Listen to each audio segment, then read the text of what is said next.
pleasantly surprised I was to see how awesome your trees are. Honestly, like I know you guys probably don't notice. When you live in a place, it's easy to just not really notice, but you have really, really beautiful trees. And I've missed them because I live now in California where I'm missing my trees. I used to be in North Carolina. I don't know if anyone's been to the East Coast more, especially like Virginia and North Carolina area. It's just amazing. But anyway, you guys remind me of that. So alhamdulillah, I'm very blessed to be here, and your community seems really very, very welcoming. Alhamdulillah. So it's an honor to be with you today, and especially because it's such a blessed time. I mean, this is the most blessed time of the year. Not only is it Ramadan, but we're in the last 10 days. We're so alhamdulillah, I feel very blessed to be with you. Just so you guys know that I did very, very little travel in this Ramadan. So this was one of the very few exceptions that I made. So alhamdulillah, with that, somehow convinced us to make that. So you guys can all thank her. But here we are. The title for this talk is How to Return Back to Allah subhanahu wa ta'ala. It's extremely important for us to understand this idea of returning to Allah. When I mention a word that many of you have heard before, that word is tawbah. What comes to your mind, or how would you translate the word tawbah, just off the top of your head? You guys can just yell it out. Repentance, asking Allah for forgiveness. Okay. This is all true, but if you actually look at the literal meaning of the word tawbah, it means to return. It means to return. So yatub, someone who is doing tawbah, basically, yatub means to return. So a person who is returning to Allah subhanahu wa ta'ala. So if you were to sort of imagine it, if you have a picture in your mind, it would be like a person who is running, but away from Allah subhanahu wa ta'ala. See, all of us are in a state of movement. At every moment, we're all moving. We're all traveling, okay? Nobody actually stands still. You know, life doesn't stand still, right? Time doesn't stand still. Our development, we're always, every single moment, getting a day older, or rather a moment older, and every day getting a day older. Time doesn't stop. And so we're always moving, but the question becomes, in what direction are we moving? Make sense? There's always a state of movement. So tawbah means that you are moving, but you are moving in a different direction. You're moving away from Allah, and what you do is you pause, you stop, and you make a U-turn. Okay? That U-turn, you know when you're driving on the highway and your GPS tells you you're going the wrong, well, it doesn't say you're going the wrong way, but it says rerouting, and it tells you that you need to make a legal U-turn, yeah? And the reason that it's telling you to make a U-turn is why? Because you're moving away from your destination. Everyone know that, right? I'm trying to get to a certain place, and I'm moving away from that destination. So my GPS, in this case, my guidance is my GPS, right? It's telling me that I have to make a U-turn. If I continue to go in that direction away from my destination, I'm just getting further and further away. And so tawbah literally is that U-turn. It's that coming back. And it's coming back to the direction that we're supposed to be moving, which is towards and closer to Allah, not away. Now, how often should we do tawbah? Like, is this something that we just, how often in our lives do we need to make this U-turn? What do you guys think? All the time, right? Sometimes people think, sometimes people think that tawbah is something you do once in your life, right? You you used to live a life of clubbing and drinking or whatever sin. Maybe you weren't even Muslim, right? You lived a life where you were not running towards Allah, and you thought, okay, I'm going to change my life. I'm going to make this massive U-turn now, right? But then that's it. I've made the U-turn once, I'm done, I've come back to Allah once, and now I'm good to go, right? Now the problem with that is like a person who's driving, and they only check their GPS once, right? So you're driving and everything's okay. Maybe you found out, okay, I'm going the wrong way. My GPS says turn around and I come back, but then I never recheck. What's going to happen if you never recheck the map or never recheck the directions or never recheck the GPS is that you're going to go off track again. See, it's a constant renewal. It's a constant returning. That's what we have to realize is tawbah is not something we do once. Tawbah is something we have to consistently be doing. Think of it like this. One sheikh explained it as a reorientation. So what does that mean? It's in a sense, it's the checking of my compass or my GPS and saying, okay, I'm off track, let me come back. So practically, what does that mean? It means that we all get distracted. Yeah? It means that we all sometimes get off track. Life, in fact, the world we live in is full of distractions. Full of distractions. I'll give you just a practical example. Social media, okay? Social media is one of these tools. I'll call social media a tool. It's just simply a tool. It's not inherently evil and it's not inherently good. It is a tool which you can say is neutral depending on how you use it. You follow? So you have Instagram. Instagram can be a place where I get extremely distracted. Yeah, and I'll just leave. That's like the best I can say about it, right? It's something that where I can become very, very distracted, or it can be something that helps bring me back or remind me of Allah subhanahu wa ta'ala. Just like Facebook, just like Twitter, just like any kind of social media, it's something that can either be a tool that takes me away from Allah, or it can be a tool that brings me closer to Allah. And everything in life is that way, that it can be used in either way. And we decide how we use these tools.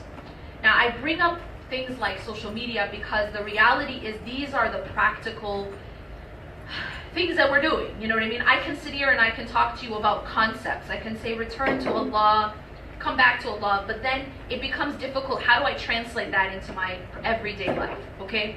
I'm going to use one example. And that's the example of what it is that we focus on when it comes to, for example, social media. All right. One thing I really emphasize a lot in my talks is something that is a psychological principle, which is very, very important for us to understand. And that is whatever I focus on most becomes bigger. Okay, it becomes more encompassing. In a sense, the more I focus on something, the more I feed it. Does that make sense? In other words, what I focus on grows. What I focus on grows. That might seem conceptually, that's weird. What I mean is, think of it as you have a pet, yeah? And every time you focus on this pet, it's like feeding it. So imagine that eventually this creature becomes a monster the more you feed it, okay? Now, depending on what that focus is, you may have a big problem, because if that focus is wrong, then it actually becomes bigger and bigger the more I focus on it. Is everyone following so far? Okay, so now going back to the example of Instagram. I'm just going to use one simple example. What I follow on social media becomes what I'm focused on, in a sense, all right? Now, assume that my social media, my Instagram, for example, the things that I'm following on Instagram are only, and right now I'm not talking about haram and halal. I'm not a faqiha, I'm not up here to talk about fiqh. I'm talking right now about just psychology, okay? Imagine that the only thing that I'm following or what I'm focused on Instagram is all like the Kardashians and what this person is wearing and this fashionista and that fashionista, and that's fine. Again, I'm not talking about haram and halal. I'm talking about psychology. So assume that my entire Instagram is all different kinds of clothes, different kinds of scarves, how to put on those clothes and those scarves, all the different makeup tutorials. Gotta have those, right? Lots and lots of those. And then different celebrities, what they're eating, yeah, what they're wearing, how they're standing. You get what I'm saying? And that's it. And that's it, right? So my entire feed, my entire, Instagram news feed, whatever you want to call it, is just hijabs, makeup tutorials, what the Kardashians are doing, what Kim is wearing, how she did her makeup, whatever it is, I don't even know. J-Lo, whatever it is we're following, okay? And that's it. Guess what happens? I'm telling you from a psychological perspective. This becomes our primary focus in not just when I'm on Instagram, in my life. You get it? So it isn't just what I'm following for that 5 minutes, and then after 5 minutes, and then however many times I'm going on and I'm looking at this, but it actually affects my focus for the rest of my day. Does that make sense? It will affect my focus for the rest, even in the rest of my life. And so now what becomes a priority is different. It changes based on what I focus on. Okay? Another way to kind of get this point across is think about it in terms of food. Okay? We know as human beings that every time I eat something, it's affecting my body, right? So say if I'm eating healthy food, I'm becoming, guys, you are what you eat, right? You're becoming healthier, right? If I'm eating poisonous food, if I'm constantly ingesting poison, like it's not enough to kill me right away, but it's eating away at my body. By the way, there's a lot of stuff out there that's doing that, food-wise. We know this, right? It's cancerous, you know what I'm saying? So imagine that my entire diet is these things that are eating away at my body, little by little. Not all at once, but little by little. I'm ingesting toxins all the time. What's gonna eventually over time happen inside my body? I'll become sick, yeah? And then I'm gonna become weaker, physically. Is everyone following? The same thing happens spiritually and psychologically.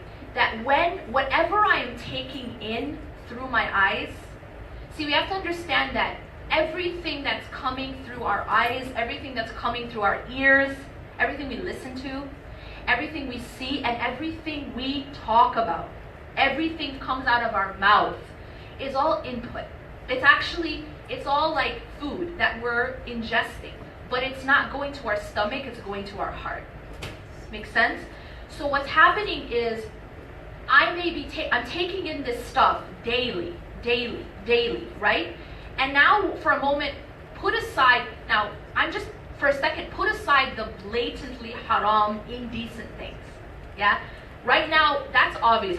You don't need me to tell you that that's a sin or that's haram or that's harmful. Yeah? Obviously, if you're looking at anything haram, anything indecent, then that's clear cyanide. That's clear poison. That's going into your heart. It's coming through your eyes, but it's going to your heart. Okay? Put that aside for a second. Put aside the blatantly haram things we listen to, right? Blatantly, like poisonous types of lyrics, for example, okay? Put that aside. That's, again, clear, like open cyanide. We're taking in poison, right? Through our ears, but it's going to our hearts. Follow?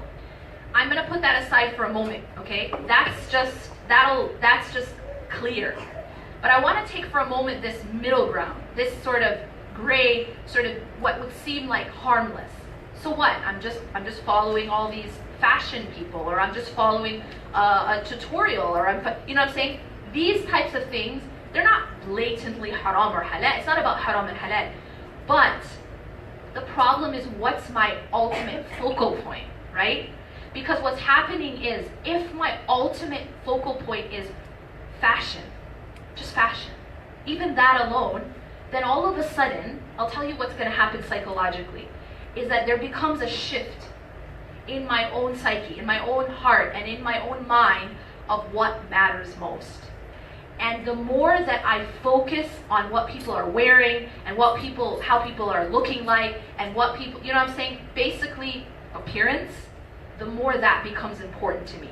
And now I have a shift, and this is what is feeding our obsession with appearances. This is an obsession that we have today, right now. Do you know why this obsession is growing with appearances? It's because our focal point with social media, what we're looking at, what we're talking about, what we're reading, is all so much focused on looks. So much focused on what you're wearing, on what you look like. It's like everything has a filter. You know what I'm saying? And so the idea is that now this isn't. You might be like, okay, it's just an app. You know what I mean? But I'm talking about it from a psychological perspective. That now this becomes a shift in me psychologically. That now there's literally an obsession with how I appear. How do I look? Because you know what? Now I can't put on a filter in life, so I try to put on other kinds of filters, right? And it's this idea that I have to appear a certain way, and it becomes an obsession with appearing according to a certain standard, right? And of course that standard keeps changing, and it differs based on which culture you're in. So in some cultures, it's an obsession with skin color. An obsession with how fair are you? How much pigment is in your skin, and how fair. And this obsession with pigmentation, with the shade of your skin, is so serious that it will determine who marries who. It will determine who marries who. And it's just based on how fair the person is. And that's it. Which daughter is more fair? She's gonna get more proposals. Can we be honest? Yeah, we can be honest, yeah? Which of the sisters are more fair? She's gonna be more marriageable. That's just the reality. Okay? In some cultures. Which one is, and it's like, so skin color, yeah? In some it's gonna be an obsession on the body type. Yeah, we live in a culture here in the West which is an obsession with how thin you are, your size.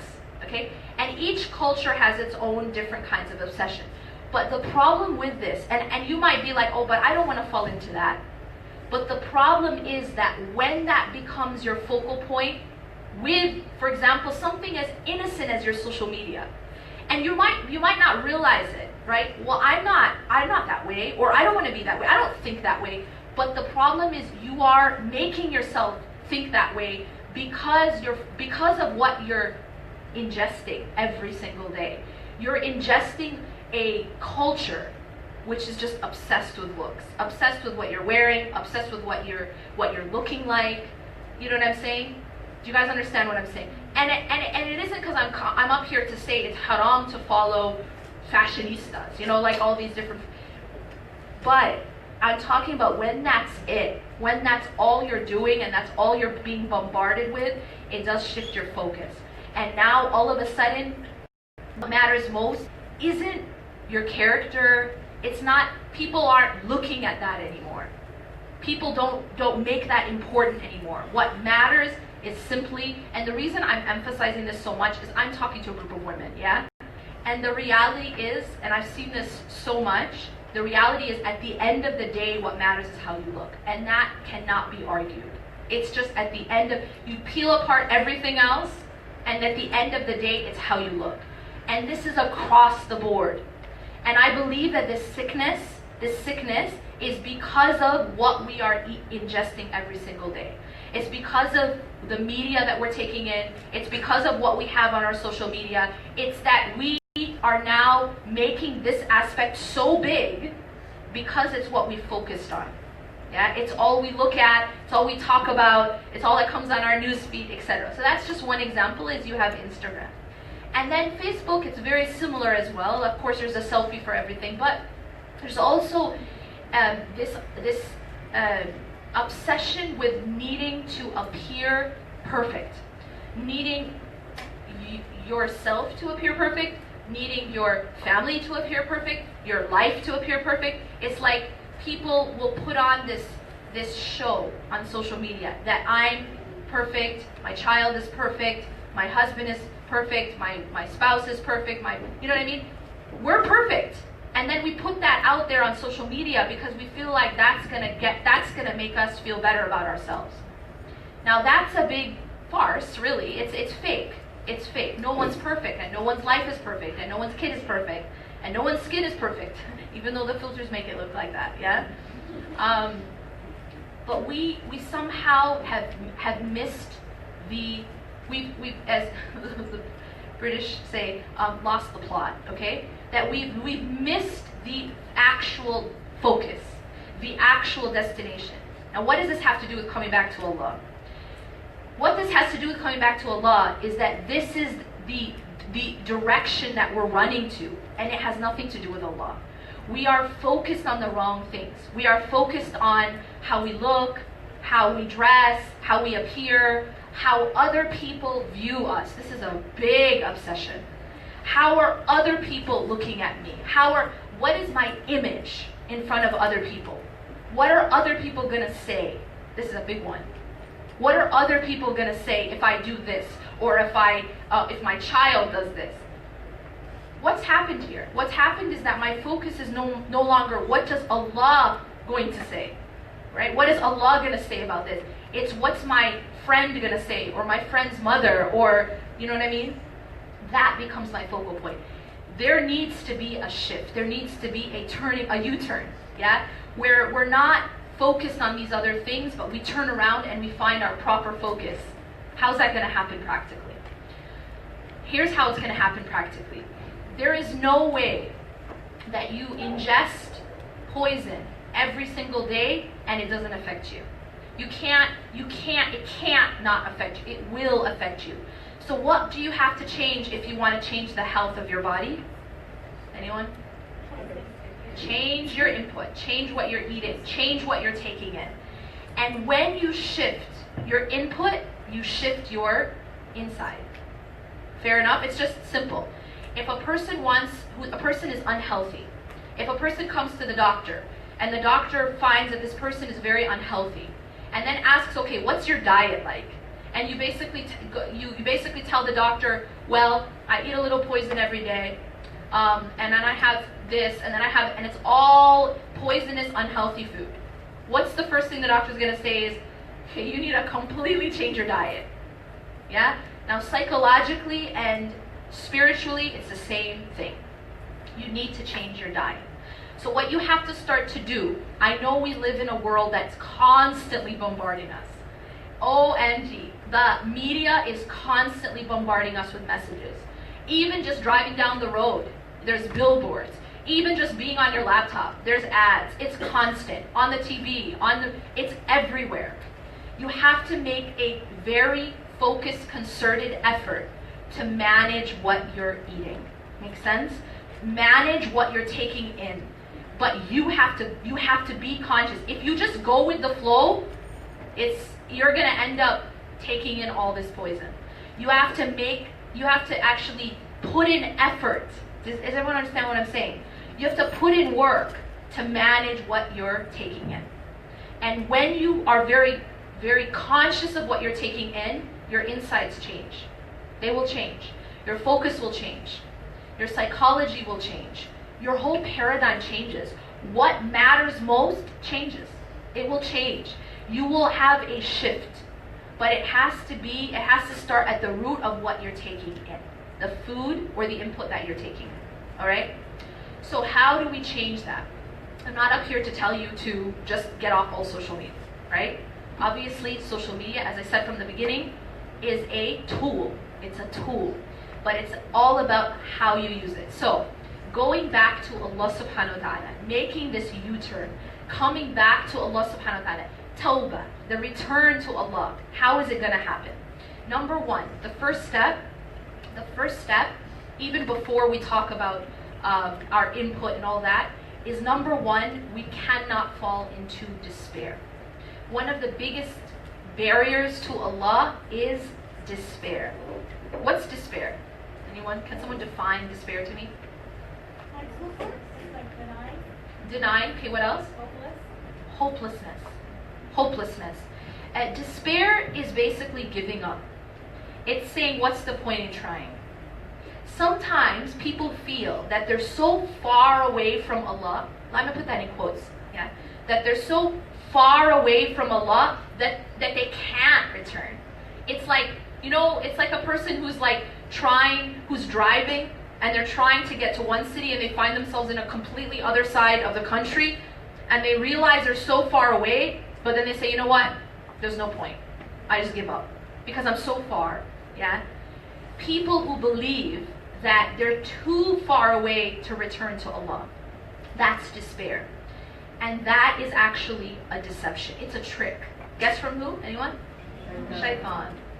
Exactly. Shaitan wants you to believe that it's too late. You get it? He wants you to believe that you're too far.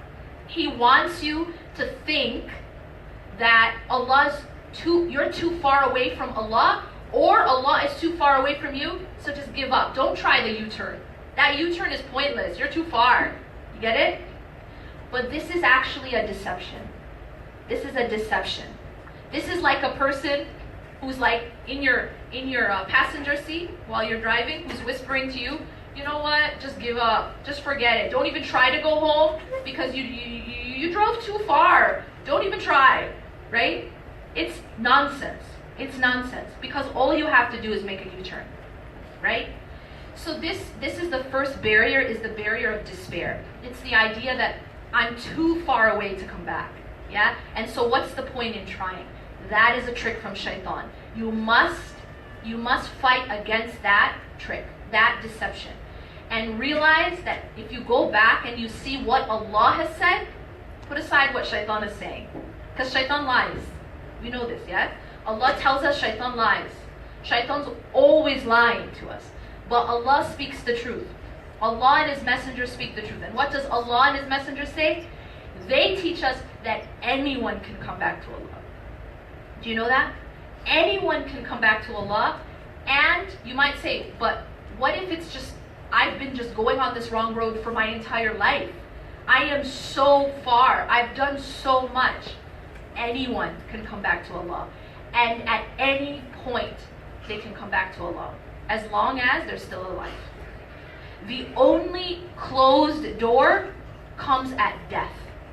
You understand? And the reality is no one knows when they're going to die. No one knows. So it isn't something that I can say, well, let me come back to Allah before I die. But I'll put it off. Because how do you know when you're going to die? Does anyone have a guarantee? Have you never heard of a person who died unexpectedly? Have you never heard of someone who died young? Does that not happen? Of course it does. No one has a guarantee. I mean, people go to sleep and don't wake up. Have you ever heard of it? Am I making it up? People go to sleep and don't wake up. People get in the car and they don't leave the car. You understand? Or they don't leave alive. This is the reality and the fragility of life. Life is very fragile. Literally all it takes is just a hit to the head, and that's it. Yeah? All it takes is a few seconds of deprivation from oxygen. You understand how fragile we are? Don't be deceived thinking that we're the kings of the world. You know what I mean? That we're invincible. There's this. By the way, one thing I've noticed, there's a lot of superhero movies. You know what I mean? It's like this sort of fantasy of the human being becoming superhuman. You know what I mean? That somehow we can compensate for our humanism. Somehow it's this desire to almost become into semi-gods or like something superhuman. We can't escape our humanity. The reality is that we are human and we are fragile and we are temporary and we can go at any moment. And we are actually extremely vulnerable. But we like to think that we're invincible. Some people drive like they're invincible, especially teenagers, right? But the reality is that's actually why they end up doing very foolish things, and then they get into accidents that are sometimes deadly. And it's this deception that you're invincible. You're not. No one knows when they'll die. Okay? But Allah has said that His door of tawbah, the door of tawbah, of return, is open for anyone at any time, as long as the person is still alive. But at the time of death, then it's too late.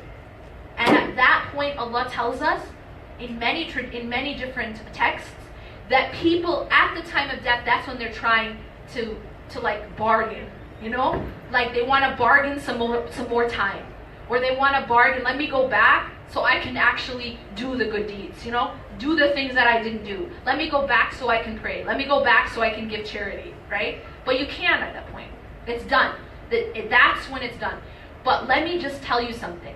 The trick of shaitan is he wants you to think it's already done. Yeah, you get it?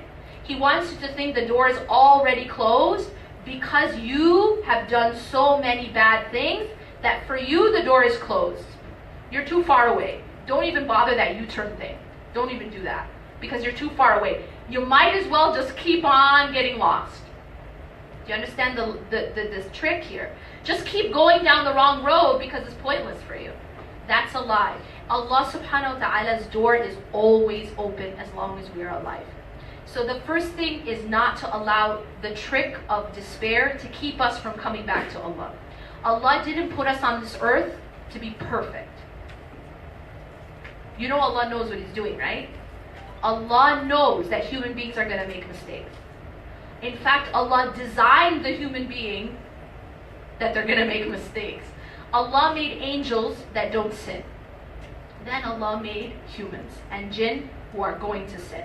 And the Prophet ﷺ tells us in a Sahih Hadith that all the children of Adam will make mistakes.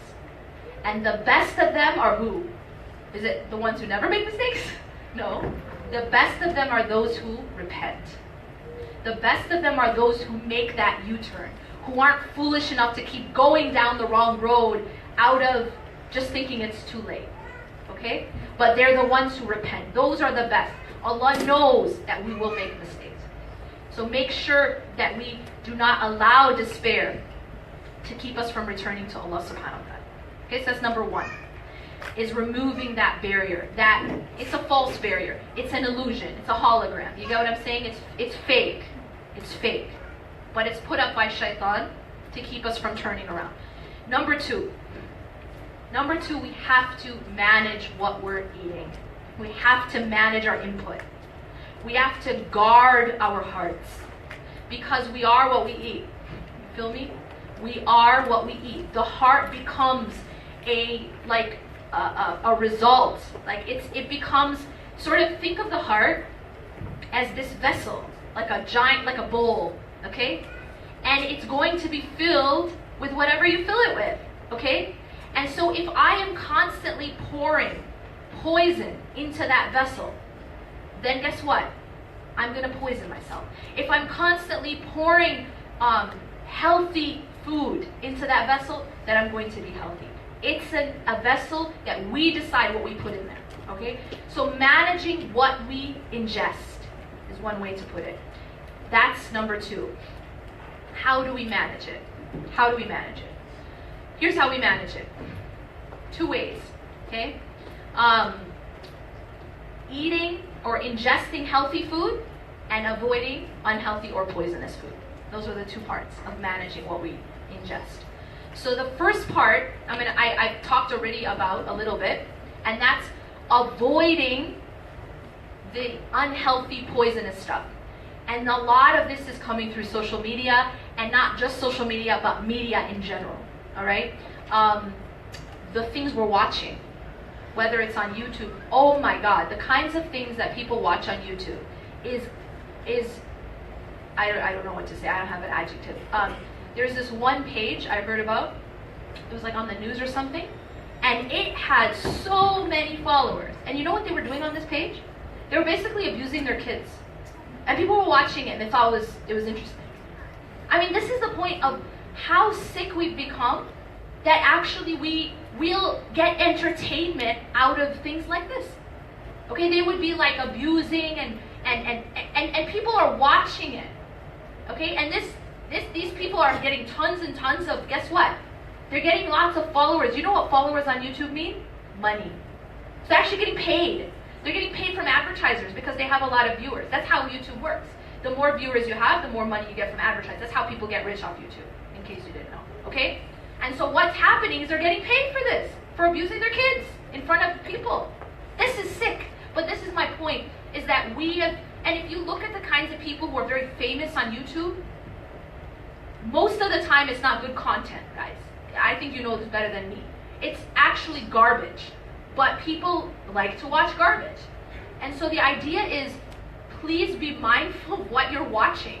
Don't think you're just passively, it's just passive. You don't passively ingest poison. You know what I'm saying? You're not a passive observer. It's affecting you, and you're contributing to that poison. Every single person who's watching that channel was contributing and feeding them doing this to their children because they were getting rich off of it. Do you understand? So the idea is, be very mindful of what it is. So don't allow yourself to be ingesting these kinds of poisons. Media. So media, like what you're watching, not just on YouTube, on TV, on movies. And now I'm going to make another subtle point. This might seem a bit confusing. You might not expect it. Be mindful of what kind of news you're constantly ingesting. That might be weird, right? What's wrong with news? Oh. News. Let me say this. News, yeah? Please understand, I've studied media.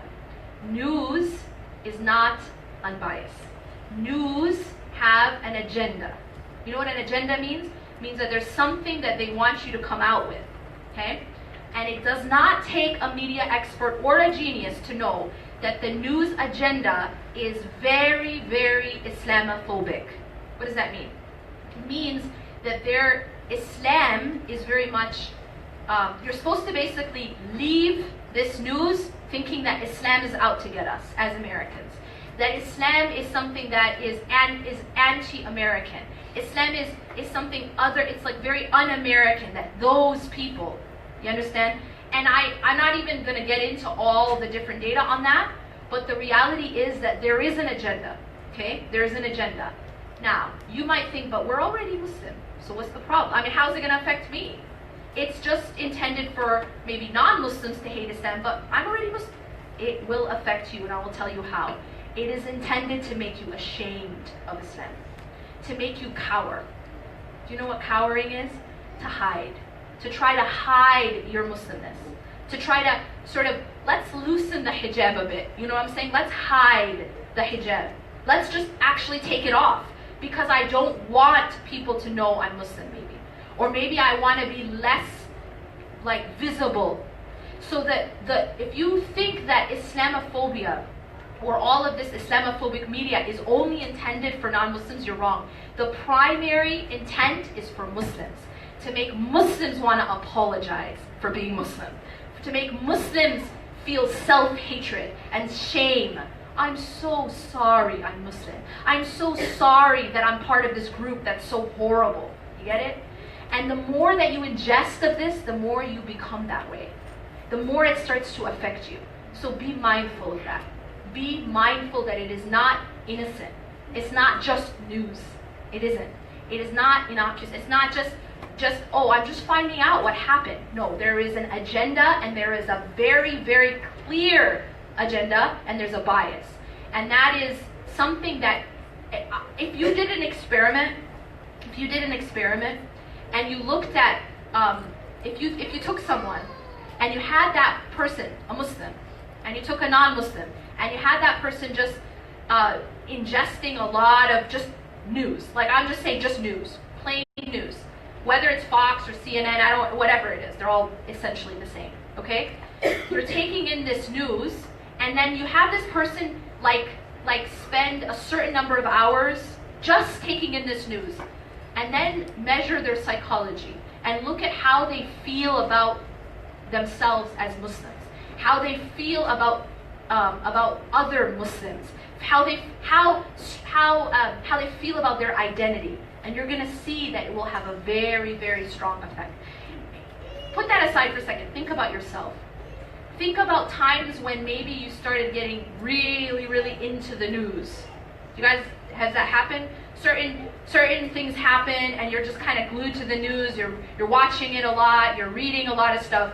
How did you feel after all that? Can someone tell me? Did you feel real great? Did you feel real great? Did you feel pumped? You felt absolutely depressed. You felt absolutely more and more into despair, more and more hopeless. You know what? That's it for us. You understand? You understand my point? Just look at your own experience. And that is because you are taking in something very toxic. And you have to be mindful of that. Okay? I know we talk a lot about, okay, don't watch bad movies, obviously. Yeah? Don't watch bad videos, obviously. But no one tells you about the news. What the effect that it's having on you. Because of the agenda and the type of news that there is right now. There is a very clear agenda. And so that also is something you have to be mindful of. Okay? So you might say, but then how will I be informed? Right? That's your next question, isn't it? Let me tell you just one little secret. This news isn't informing you. It's brainwashing. It's not actually unbiased news. It is what we call, it has an agenda. Yeah, when you study media, you find that it's agenda setting. There's a very clear, so it's not that you're actually getting more informed. You're just getting what they want, what the intent of the media has for you to think a certain way. There's a certain message that you're supposed to be coming out with, and it's not about actual news. Okay, you're not getting the actual picture. Okay, so don't think that the more that you're watching or reading of this news, the more you're being informed. You're not getting the actual picture, you're just getting the picture they want you to have. The agenda, which is very clearly, they're out to get us. Muslims are out to get us. Islam it hates America and all that kind of stuff. It's not only Trump saying this stuff. It's not just Trump saying this stuff. This is being said at different levels in different ways throughout the media. Okay, and it's not only in the U.S. Yeah, it's not only in the U.S. One thing that you're going to find, and this is, I mean, again and again you see this bias, that if someone commits a crime, you all know this, yeah? If someone commits a crime, you first look at what their religion is, okay? If they're Muslim, then they're a terrorist, okay? And if they're Muslim, then their religion had everything to do with what they did, okay? And their religion will actually be emphasized. Like, you'll see it in the headline, all right? You'll see Muslim whatever, or you'll see it in the first paragraph. In news, basically, put the most important information at the beginning of an article, okay? You'll see their religion put at the top when they're Muslim. But when they're not Muslim, when they're just a white male, for example, you never even hear about their religion. You don't even know what their religion is. Yeah? And now all of a sudden, it's all mental health issues. You get it? You get it? So if you're Muslim, it's not that you're crazy, it's that you're Muslim. You get it? It's just that Islam is crazy. It's not you that are crazy. You get it? So that the message here is that if you commit a crime and you're Muslim, it's your religion that's crazy, not you. It's just that you follow a crazy religion. And that's the message. Because it was a devout follower. And then they'll start talking about their practice and how they went to the masjid or this and that, as if it's relevant. As if it's relevant. But if it's a non-Muslim, right, then all of a sudden, you never hear about how often they went to church. Do you hear that in an article? White dude does something, you hear about his church, like how often he went to church. It's irrelevant when it's a non-Muslim. Yeah? And what you do hear about, they were mentally unstable. Right? All of a sudden we look at their mental stability. We don't look at their religion. But a Muslim apparently can never be mentally unstable. Right? It's like a Muslim is just following a crazy religion, but they can't be crazy.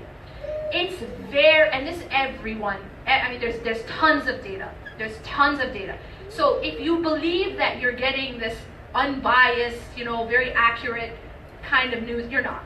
You're not. You're getting a specific type of message, and the more you ingest of that Kool-Aid, the more it's going to affect your mind and the way you see things. And now all of a sudden you will feel more and more like you want to hide your religion. It'll be those times when you were stuck on the news. Did you feel really Did you feel secure stepping outside, or did you feel afraid? Did you feel like, you know what, let me just think about, should I be even wearing my hijab? Or should I try to maybe hide it somehow? You get it? So what it does is it puts fear into you. It grows your fear. And it also makes you want to feel, feel ashamed. Almost like we need to apologize, as if you did something wrong. It's to make you feel like you did something wrong when you didn't do anything. You understand? Isn't that how you felt? Isn't that how we feel? So one thing to keep in mind is that make sure that your input is healthy. Yes, at some level you need to have an idea of what's going on, but please manage and be mindful of how much and what kind of toxicity you're taking in, and a big part of that is from the news media. All right? Does everyone follow that point? Okay. Balance is key. Make sure that what you're taking in is more healthy than it is, like more positive than it is negative. Remember what I said at the beginning, what you focus on grows. If you're focusing on bad news all the time, you start to think the world is all dark. You start to think that everyone's against us. Yeah? They're all, you know what? Everyone hates us. Do you ever start to feel like that? Depends on how much you're focusing on these issues. If that's all you're seeing on your newsfeed, and it takes me back to your newsfeed. There's this thing on Facebook called unfollow. Use it. No one has to know. I won't tell. Unfollow is something that means, it doesn't mean that you're unfriending, no one's gonna get a notification, guess what, so-and-so just unfollowed you. It's something we need to use on our newsfeed, because I'll tell you why. Every time, we're using our Facebook a lot, let's be honest. We're going on our newsfeed a lot. And so think of your newsfeed as your diet, as the food you're eating. If it's not healthy or it's all negative, even a person who's constantly posting negative news, I wouldn't want that on my newsfeed. Why? Because eventually what I focus on grows. If I'm always looking at negativity, I'm gonna think the whole world's negative. It's gonna grow in my eyes. Is any of this making sense? Does that make sense? So try to make your feeds healthy, meaning positive, stuff that's going to uplift you, stuff that's going to inspire you, stuff that's going to empower you, stuff that's going to remind you of Allah. You know what I'm saying? That the more that you have that, and this is something that you can do through being mindful of what it is that you're taking. All right? I've over the years have put in a lot of work into making a healthy newsfeed. You know what I'm saying? You don't have to keep following everyone who just posts about their burger or whatever it is that they're. Same with Snapchat now. You can manage who you follow.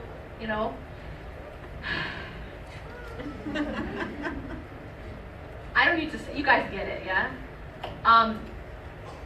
Again, it's not just about haram and halal. It's halal to post about what you're eating every single day. But guess what? It's not the most useful information. All right? Yeah, that's all I'm going to say. The point here is just use these tools for your own good. Use these tools to get you closer to Allah. That's all I'm saying. So manage them in this way, and the more that you take in healthy things and block unhealthy things, the more healthy you're going to be. Okay? And I'm going to end on this, and this is probably the most important point that I'm going to make, and that is the remembrance of Allah, the dhikr. The most healthiest kind of food, the most healthiest kind of input is the remembrance of Allah. What do I mean by that? The remembrance of Allah means anything that Allah subhanahu wa ta'ala, like the Quran, yeah? Anything that reminds you of Allah, whether it's the words of the Prophet ﷺ or reminder from a da'i, or anything that reminds you of Allah subhanahu wa ta'ala is the most healthiest kind of input, right? I'm going to leave you guys with something that I tried to mention in all of my talks recently, and that is a 3-part prescription for a healthy spiritual and psychological self. 3 parts. All right? And this goes under taking in that healthy input. I talked about keeping out the unhealthy and the healthy input. Number 1 is salah. I want to remind you of your salah because it's one of these things that we sometimes don't really realize the importance of, and that's the equivalent of saying it's not really that important to take in oxygen. Let me talk about something else. If I'm up here say I'm a doctor and I'm trying to give you guys a prescription of how to be healthy. Maybe you guys want to train for a marathon. If I don't first make sure you're getting oxygen, then nothing else I say is going to matter, right? If you're not breathing, if your blood is not oxygenated, and I sit and talk about organic food, it doesn't make sense, yeah? Is anybody following? Everybody, yeah? I know it's hot. So the first thing we have to make sure is that we're getting oxygen. Salah is oxygen. Salah is oxygen for the heart and the soul. And when a person disconnects from the salah, when a person abandons the salah or neglects the salah, either by not praying on time or just not praying at all or missing some prayers, it's like a person who is neglecting their oxygen. Maybe breathing once in a while, right? Do you guys get it? You can't say, I don't need to breathe today because I have an exam. Let me breathe tomorrow. Or maybe I'm not in a very good mood. I'm feeling a little down today. Let me breathe next week. Or let me become really, another interesting trick of shaitan is, but you're not even focusing in your salah anyways. You're so distracted. So you might as well just not pray. Your salah is just movements anyway. Why don't you become more spiritual first? Why don't you become closer to Allah first and then you can pray? Do you know what that's like saying? That's like saying, why don't you become healthy first and then you can breathe? That's exactly the same thing. Y'all aren't going to become healthy if you're not breathing. You get it? And to neglect oxygen until you're healthy is a trick to kill you. Get it? So these are the games that shaitan plays. Okay, so the salah has to be a non-negotiable. It's oxygen. It's something that has to be on time. Prescription. When a doctor gives you a prescription, doctor says you have to take it at certain times. You got to take it at those times. You can't just say, well, today I was busy. I took all 5 doses before I slept. That's not what you do with medicine, is it? Anyone do that with medicine? Especially life-saving medicine, cancer medication, for example. You're gonna just skip a few doses. Or take them all before you sleep because you were busy, you were on Facebook, you were at the mall, who knows? You know what I'm saying? It's crazy. But this is what we do with oxygen, yeah? That's number 1. Number 2 is I advise you to please download an app for adhkar. There's an app called My Dua, MYDUAA, so double A. It's basically Fortress of a Muslim on an app. And what you do is, and by the way, most important dollar you'll ever spend. Yeah, I'm serious. What it is it's a collection of the supplications, the du'as that the Prophet ﷺ would say throughout his day. There's a du'a for everything. Everything there's a du'a. He left the house, he came back in the house, he started eating, he finished eating. Yeah, even before intimacy there's a du'a. Always he was remembering Allah. Always remembering Allah. No matter what he was doing in life. The more that we can incorporate these du'as into our life, the more healthy we will be. I'm talking to you just simply about health, psychological and emotional and spiritual health, all right? And so what you do is when you download this app, make sure that there are du'as that you're saying every single day, just like food and water, okay? I'm going to tell you that among the most important, because there's a lot, and mashallah, the more you can do, the better, the more healthy you'll be. But there's a lot. But what I will tell you, the most essential ones you need to do is your morning supplications, and your evening supplications. You just click on morning, evening, and you do this after Fajr prayer. And then evening supplications you'll do after Asr prayer. Everyone follow? Among the morning and evening adhkar, there's a lot. There might be like 50 or so. So what you can do on this app is you can star certain ones that will be your collection, your list among those, so that you can be consistent. Because I don't want anyone thinking I can't do all 50, so I'll do none. Again, that's another shaitani tactic, all or none, right? If you can't be perfect, just don't do anything at all, right? Right? You might as well take off your hijab because you're so bad, right? You know this type of thinking? This is shaitani thinking. Allah is not all or none. Allah is not all or none. Allah takes any goodness we do and multiplies it. He doesn't say, well, you weren't perfect, so I'm not going to take anything. That's not Allah. That's a trick of shaitan. So do what you can. Do what you can and try to do consistently. Just like you need food and water consistently. Even if it's a small amount. You starring just a few, but just do it consistently. And then next time when you click on morning, evening, adhkar, it'll bring up your list that you've starred. Okay. Evening, same thing. Yeah? After Asr. And then before you sleep. These are the times when people are most susceptible to shaitan and his army. Sleep, morning, sunrise, sunset, before you eat, yeah, when you enter the bathroom, and before intimacy. These are the times when it's especially important to say your adhkar. The adhkar of these different sort of openings. The way I like to describe it is like if you're in a house, no one leaves the windows and doors open and then wonders why the robber came in and stole everything. Yeah? And that's because we close our doors. We close our windows to protect our homes, yeah? And these are the doors and the windows to the enemy. Shaitan is our, you know what? Forget all the enemies we think we see in the physical sense. Shaitan, Allah tells us again and again, is our open enemy. And so this is how we close the doors. This is the best protection. I'm not sure how popular it is here, but there's a lot of cultures that think that you're protected by wearing a certain type of necklace, or by hanging something in your house, or putting something in your car. That's not what protects you. It's this, what I'm telling you right now. You want to be protected, you want your family to be protected, this is what you do. You remember Allah, you say the adhkar. You don't just hang the adhkar. You don't just hang it. You don't just hang it on your neck. You understand? The protection of Allah comes through saying these adhkar. This is the sunnah. This is actually what the Prophet ﷺ did. And guess what? You cannot improve on the sunnah. You cannot. I can't come and say, but I actually think this is better. Because I'm better than the Prophet ﷺ. A'udhu billah. I can't improve on the sunnah. The sunnah of the Prophet ﷺ is this.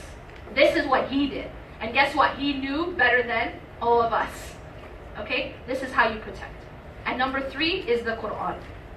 Number 3 is the Quran. Make sure that it's a consistent relationship. May Allah subhanahu wa ta'ala make it easy on all of us, not only in Ramadan. Yeah? You can't say I'm only gonna breathe in Ramadan. You gotta breathe the whole year. Alright? Alright. I ask Allah subhanahu wa ta'ala to make it easy for all of us to turn back to Allah subhanahu wa ta'ala, to make that tawbah. أقول قولي هذا واستغفر الله لي ولكم إنه غفور رحيم. سبحانك اللهم وبحمدك أشهد أن لا إله إلا أنت أستغفرك وأتوب إليك. We are going to have Q&A now. Yes.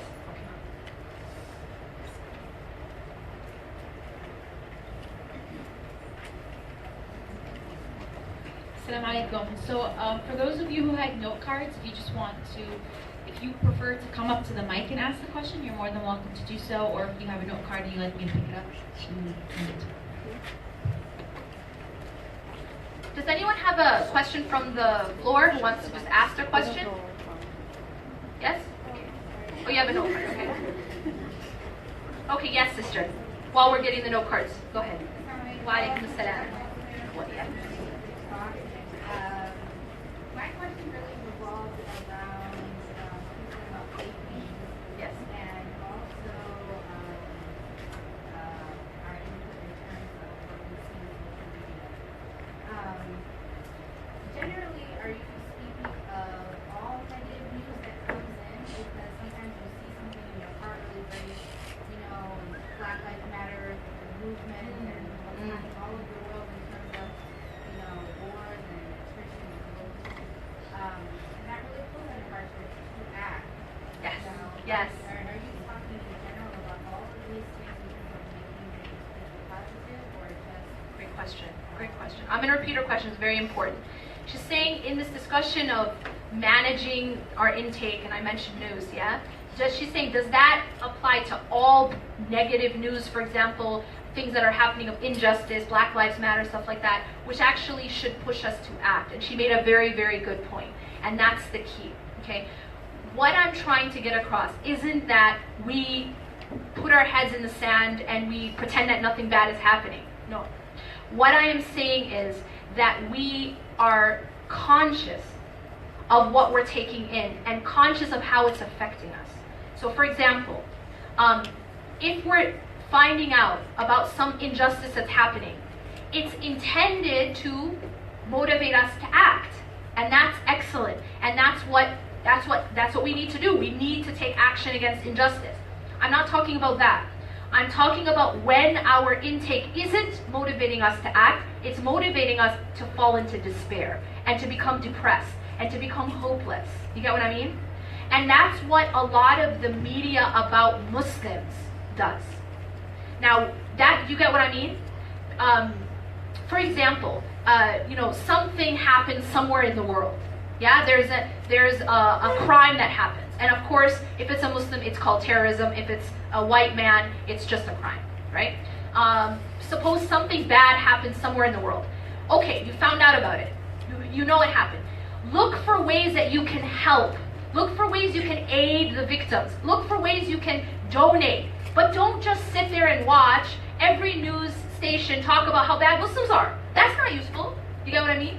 So what I mean is that we have to be mindful of whether we're taking in healthy input or it's just meant to beat us down. Does that make sense?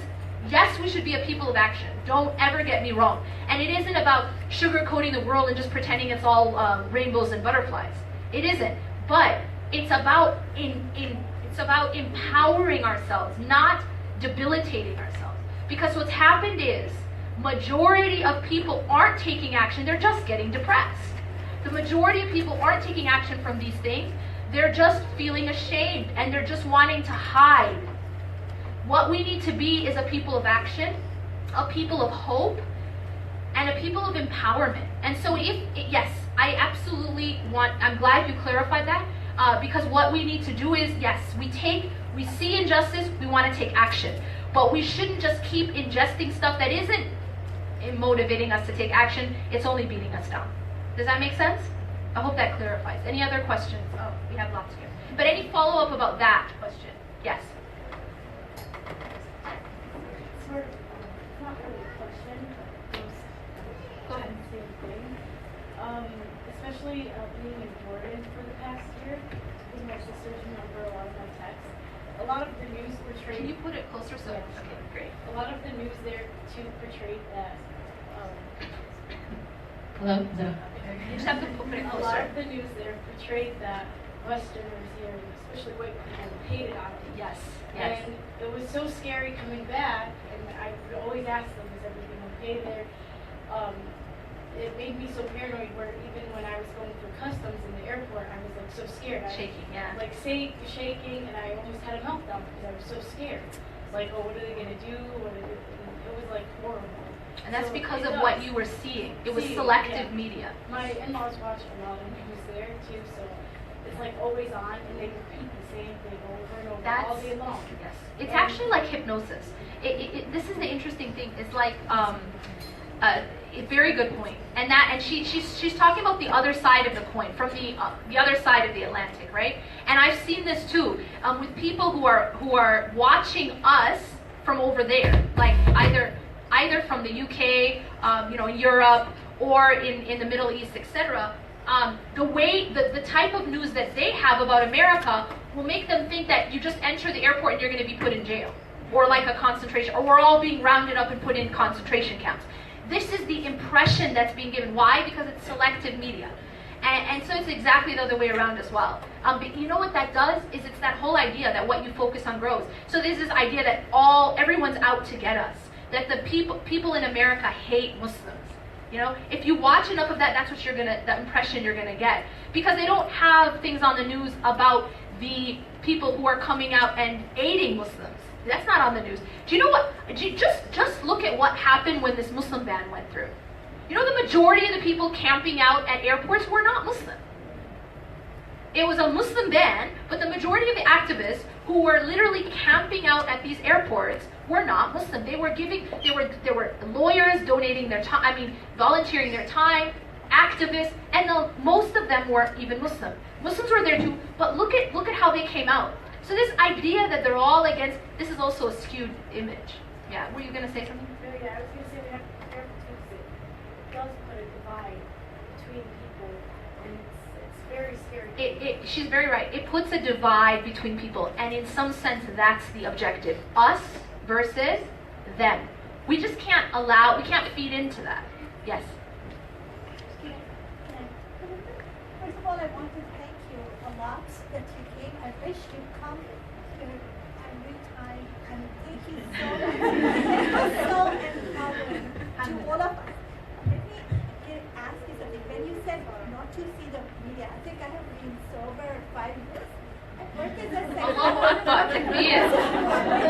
We can't hear her. I think she needs. Is the mic not going to reach? Can you move up to the mic? I can talk now. She's going to talk loud.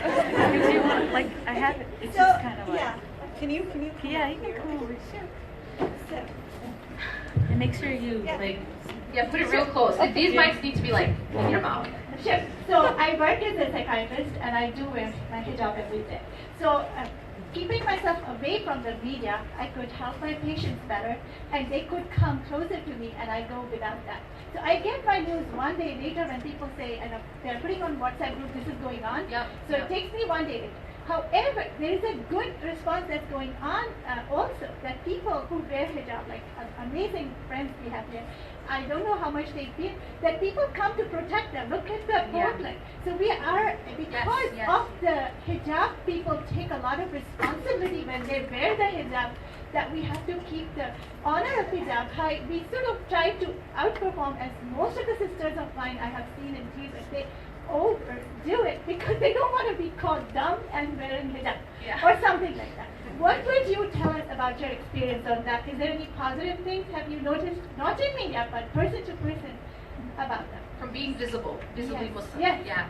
I'll just give you one example. When I was in graduate school, I think that it was weird. It's like I was the only person in the lecture hall wearing hijab, right? And so what it did, I feel like it empowered me. I'll tell you why. Because I was like, I'm already so different, so I can just say whatever I want. It was like, that's kind of like, I didn't feel these shackles of fitting in because I already didn't, so like, quote unquote, fit in. So I kind of, it was a strange sort of empowerment for me that I felt the freedom to ask and comment as I pleased. You know, not to say something inappropriate, obviously, but like if I had an opinion, I wasn't afraid to say it. And it was almost actually because of my hijab. Because I felt that I'm already seen as different, so now that was empowering, interestingly enough. And then I think it brought about respect. It's interesting because 6 months later, I was like at, I don't know, the Gap or something. That's not product placement, but I was at the mall somewhere. Is the mic working? Okay. And someone working there was like, "Oh, I remember you from class. You were the one always asking the insightful questions." She remembered me as the one asking the insightful questions. Like, yes. Because she remembers me from my hijab, right? And that I was asking insightful or making insightful comments or whatever she said. And that was 6 months later. Yeah. So it definitely, I think for me, throughout my upbringing, I've been wearing hijab, alhamdulillah, since I was 14. That's a long time, and I won't tell you how long that's been. Is the mic just not working? Because I'm like almost eating it. So, okay, it's better. And so I've been wearing hijab for a long time, yeah? And this is surprising to a lot of people. I never even went to an Islamic school, a full-time Islamic school. I went to public school. And that's like, that's kind of strange to people, right? But the reality is I was always different. I didn't grow up with everyone around me Muslim. I actually grew up with very few people around me Muslim from the time I was young. I grew up in Madison, Wisconsin. We didn't even have a full-time Islamic school. We didn't even have one. And so I went to public school since I was young and through college and graduate school. So I was very used to being sort of like standing out. And I embraced that. That was something that I felt, and I felt empowered.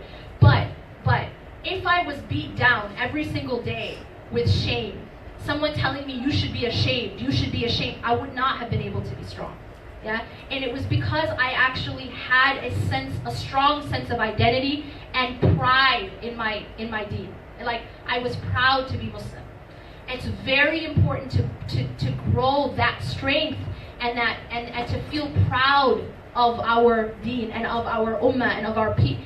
You know what I mean? Because that's what's going to enable us to be strong and also to give back. That's the thing. we are part of the community, right? We aren't just in our messages and we just worry about ourselves. As the sister said, we are at the forefront of causes like Black Lives Matter, that we have to be involved. But if we are beat down and we feel that lack of empowerment, we can't be involved, we can't really contribute, because we're just so worried about surviving. We're just worried about survival. So that's why I think it's very, very important, and I applaud you for your being sober from all that toxic type of input. And yes, as she said, you're gonna hear about it. Guess what? It's gonna be all over your news feed. It's gonna be on your WhatsApp. You're gonna hear about it. But just be mindful of that. That's all you're taking in, because then it can really beat you down. All right, I'm gonna start looking at these. There's a lot.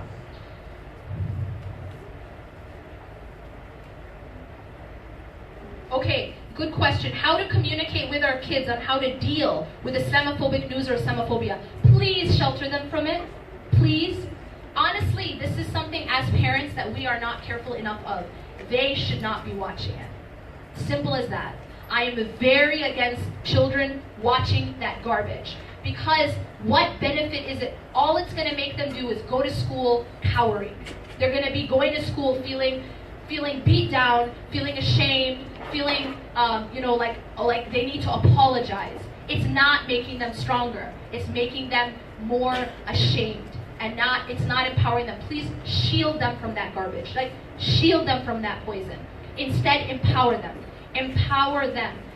Teach them. You know, one of the things that made a big influence in my life is like these Islamic camps I went to. I told you I didn't go to a full-time Islamic school, right? But what I did do is whenever I could, I'd go to these Muslim camps. Like Minna, I was a Minna kid, yeah?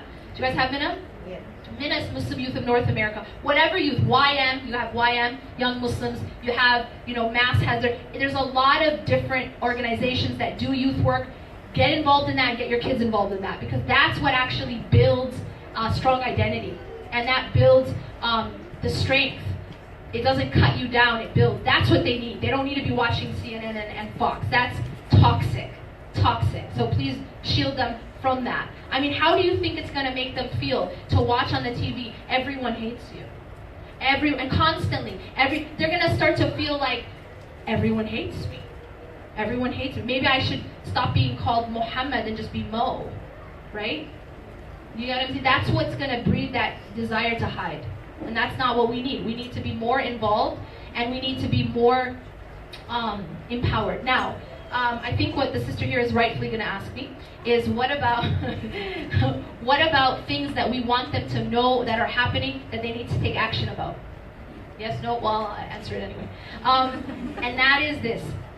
Please be selective as parents. Your job as a parent is to try to protect your children from the harm, and to try to empower your children to do what's right as parents. So let them know about the struggles of people, but I'm talking about this Islamophobic, very one-sided, very toxic type of news, because the question is actually about Islamophobic news.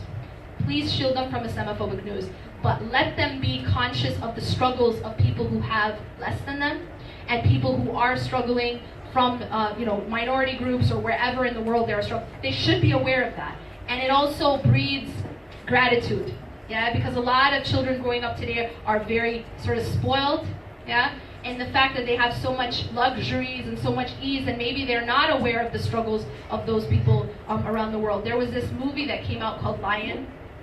You guys know it? And it's a true story, yeah, about this kid who gets lost because he gets on a train. He's only like 8 or 7. He's just like a little kid. And he gets on a train and he ends up completely on his own in India. And it's just about his story. And I was just, honestly, it broke my heart watching the way in which these children were living on the streets of India. And that this is real. This isn't a movie. This is real. It's a real story. And I was just thinking how our kids need to see this type of thing, because they don't, they complain so much. They don't like, I don't know. They don't like the crust on their sandwiches, and then they won't eat the whole sandwich because they don't like the crust. You know what I mean? And it's like sometimes it's important not to. Hello. Okay. Anyway, try the other one. Okay. It's important not to not to shelter them from that, from them realizing how privileged they are and that there are people who have very legitimate real struggles. But what I'm saying to shield them from is the beat down against Islam and Muslims. Is that clear? Yes? All right. You have a follow-up question? Yeah. How do you bring them back from an Islamophobic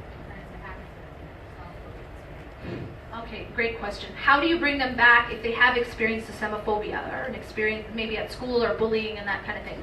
I believe that it's very important to take an active role in that. As parents, do not be passive about anything that involves bullying of your children. You're not being a better parent by telling them, oh, it's okay, just just be quiet, be passive, turn the other cheek. Heck no. Like, no. You actually have to take a very strong stance. Take it to the administration. If they don't care, take it to the school board, but make a fuss. Psychologically, yes. Okay, so psychologically, there's one aspect of psychologically, helping them cope from that. And I believe that that one of the things to help heal is what I spoke about, and that's having them surrounded with more positivity, more empowering experiences, have them going to these camps, having them around environments where they're accepted and celebrated, as opposed to always being around environments where they're critiqued and criticized. That can be very demoralizing. If everything I'm watching is criticizing me, everywhere I go I'm being but you need environments where they're actually being empowered. That will help with that as well. But to see that you're taking a stand against it is also empowering. To see that it's not okay. To see that the principal is taking a stand. To see that the teachers are taking a stand. That is also going to be empowering to that child who experienced that. To not feel helpless. To not feel like, because there's something called learned helplessness in psychology, and if a person is constantly being abused and they can't do anything about it, and there's no consequence, they start to fall into learned helplessness. And they'll feel for the rest, they'll start to feel like, well, there's nothing I can do, and it becomes like a victim mentality, and that's not good. You want them to feel that there are consequences, and it's not okay for people to treat them that way. So that's why I'm saying it's very important to take a stand against that as a parent, and take it to the administration.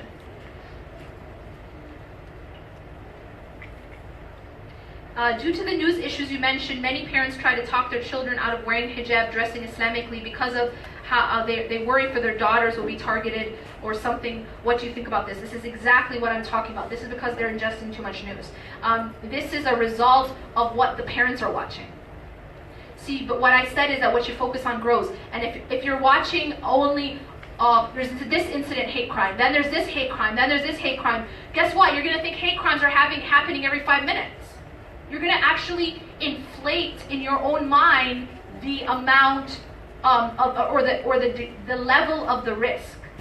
And that's because that's all you're being fed. Does that make sense? It does become, I understand that hate crimes are happening. I'm not denying that. But what happens is that it becomes disproportionate in your mind. It looks bigger and scarier than it actually is. It starts to seem as if it's happening all the time, as opposed to it happening some of the time. And because you start to fear that it's happening all the time, now you don't want your children to wear hijab. And now you become so afraid that you don't want your kids to be openly or outwardly Muslim. So that's, again, that's a result of that issue. If you manage what you take in, as the sister said, who was a psychiatrist, she stopped all that obsession with news, and now she feels more empowered to be able to help her clients and not go into work feeling like this, feeling like she wants to take off her hijab, or that everyone's looking at her and everyone hates her. That happens when you're feeding that fear. Okay, how do I purify my heart and let things go? Yes, I do pray. How can I ignore some people? Well. And then someone also says, any advice for how to be more forgiving and not hold grudges so you can refocus on what's important? Beautiful question. Okay, one of the best and easiest ways to forgive and to not hold grudges and to let things go is the understanding that there's a hadith in which the Prophet ﷺ says, "Ajabun li amri al-mu'min amruhu kullu khair." that the matter of a believer is strange, everything's good for him or her. Okay, so what does that have to do with anything? It means that for a believer, anything that has happened to you was ultimately good for you. But wait, what about this? What about that? Allah and His Messenger teach us this really powerful phenomena. This is the power of Iman, really.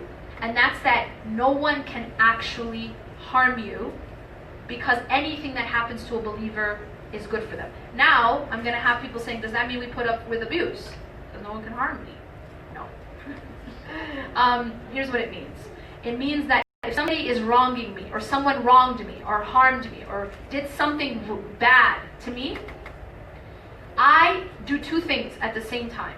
First, I take every action to ensure to the most of my ability that it doesn't happen again, that it does not repeat itself. We are not a religion of turning the other cheek. We don't allow people to abuse us. We're not passive.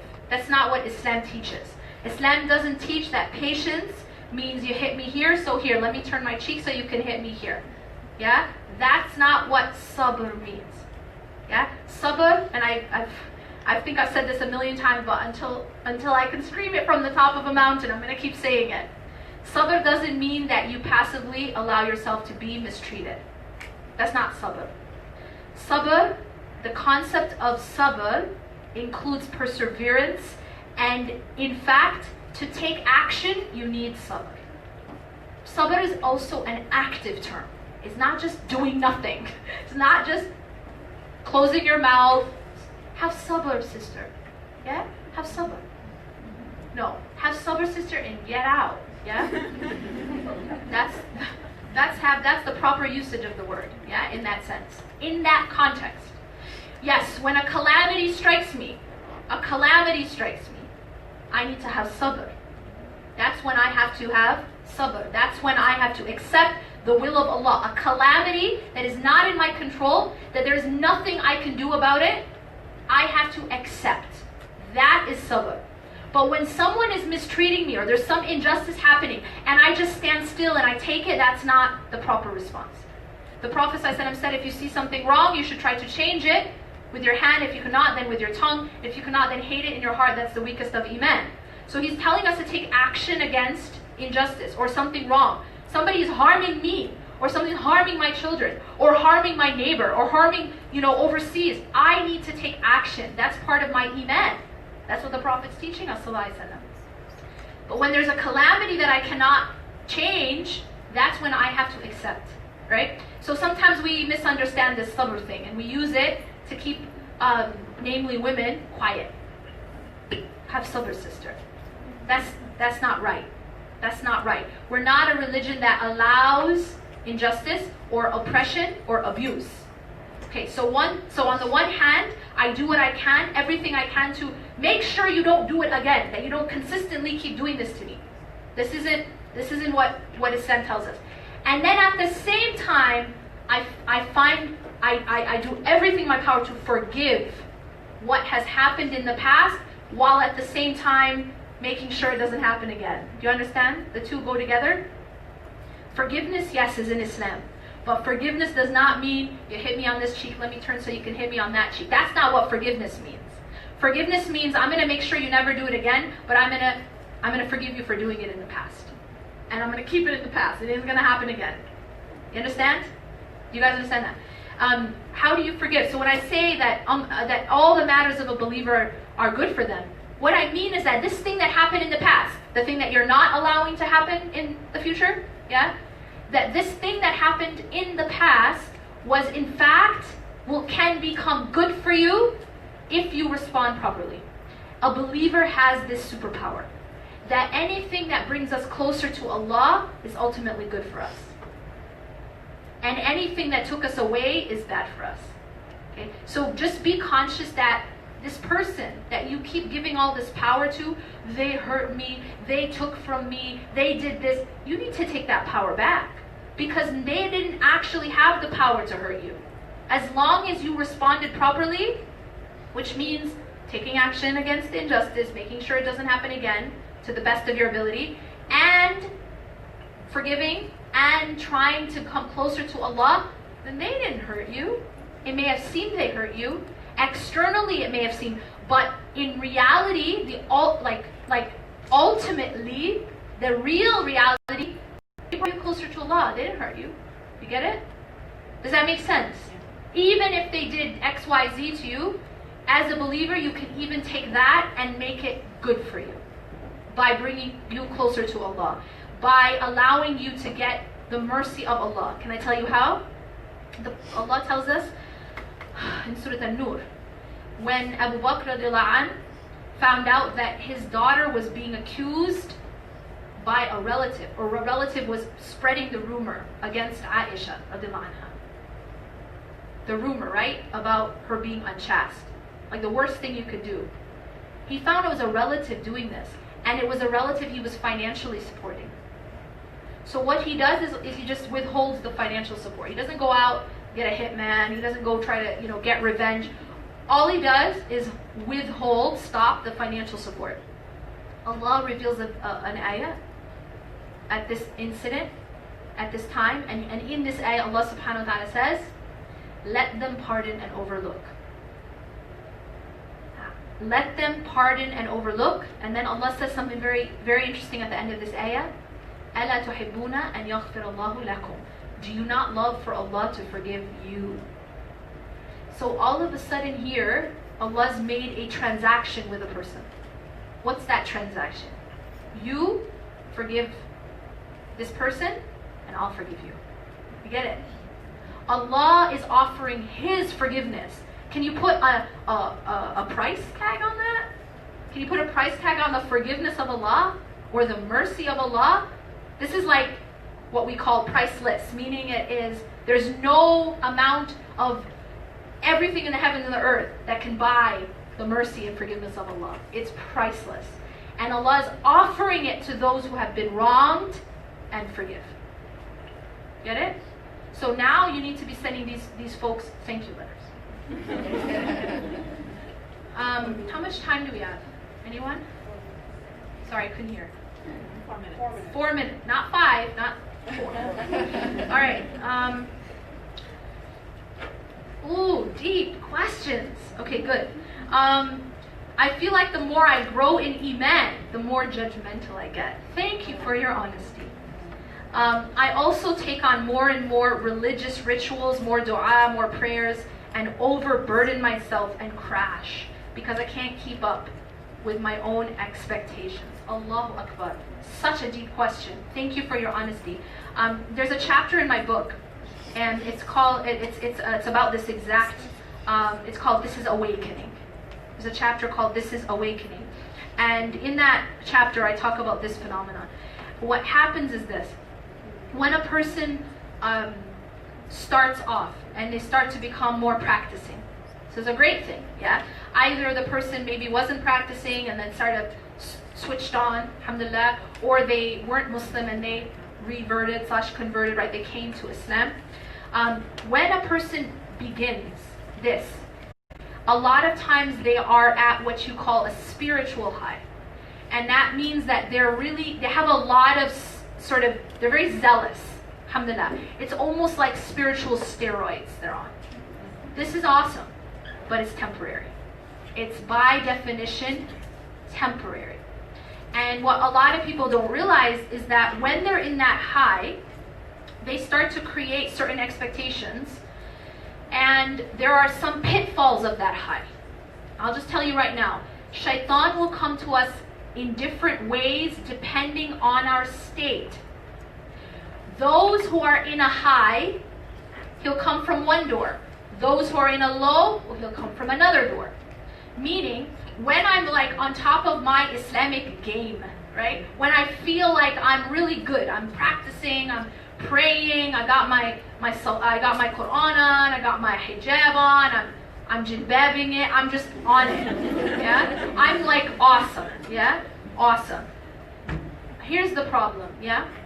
Is that when I am like up there, in a sense of a high, spiritual high, iman high, whatever you want to call it, shaitan comes through, I'll tell you which door. He comes through the door of arrogance. So here, all of a sudden, And this is the judgmental part that this person's pointing out. Shaitan will come when we're up and say, look how awesome you are. Look at you. They should make a shrine for you. Yeah? You prayed. You wear hijab. You are the king of the world. Look at you. Now look at those little people. They're not like you. You get it? So it becomes this arrogance put in us where we see ourselves as really great because of our deeds. But we forget that our deeds are a gift from Allah. That's very important. Our deeds themselves are a gift. And trust me, that gift comes and goes, and it can be taken like that if we're not grateful. You get it? It's not because you're awesome. I know you're awesome. Everybody's awesome. But it's not because you're awesome that you're doing these deeds. It's because Allah has gifted you. And if you do not show shukr, if you do not show thankfulness and gratitude for these gifts, they can and will be taken away.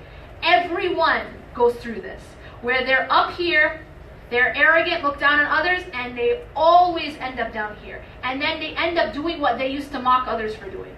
It's like clockwork. It just happens. That's how it works. Now here's the problem, is that when you're up, when you are able to practice and you are able to really put in that work, in ibadah, in worship, and you feel like you're in iman high, Shaitan will try to make you pleased with yourself and look down on others.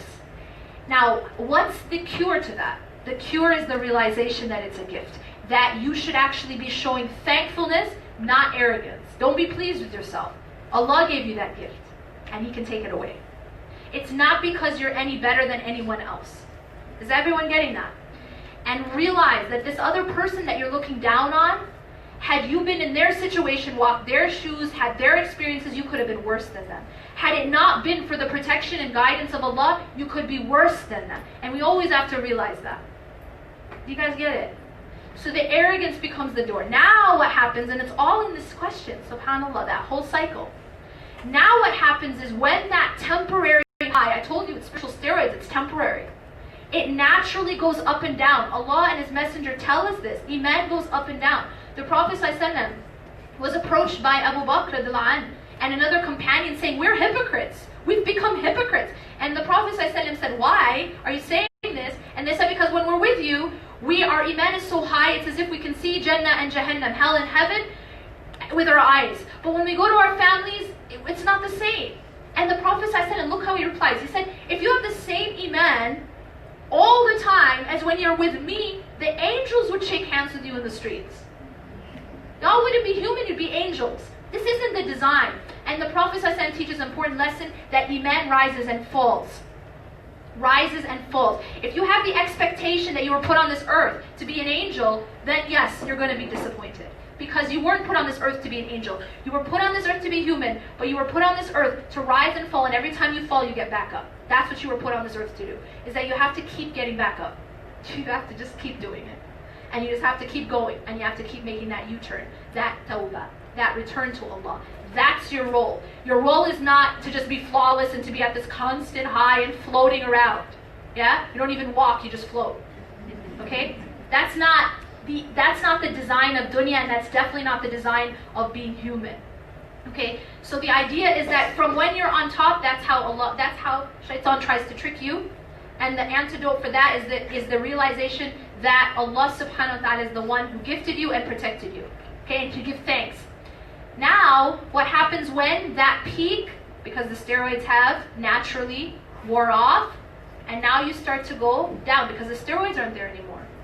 Naturally, iman rises and falls. Now what happens, this is the critical point, is when your high is starting to go down, this is where people lose hope. This is where despair comes in. I told you Shaitan comes from different doors depending where you're at, yeah? When your high comes